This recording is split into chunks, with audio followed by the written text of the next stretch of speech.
5 mensen uit Bakkeveen zijn vannacht naar het ziekenhuis gebracht omdat ze vergiftigd wienen met koolmonoxide. Het gezin wie in haar huis onder Boskamp. Doet ze haar net goed vielden, belden ze het alarmnummer. De bewoners zijn naar het ziekenhuis gebracht. De brandwacht had daarna ook meetingsdiensten in huizen in de buurt, maar daar is niet voen.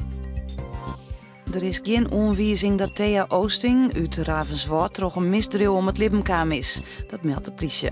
De 52-jarige Oosting waard op 24 februari in een graide in haar wemplak voen, nadat ze al een week vermist wie.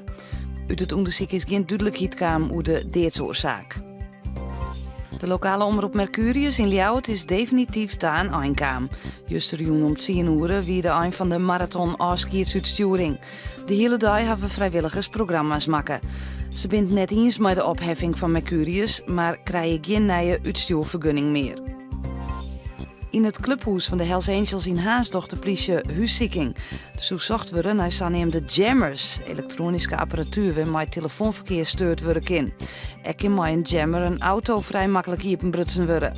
De huiszieking past nevens de politie in de huddere aanpak van motorclubs die het landelijk inzetten wordt.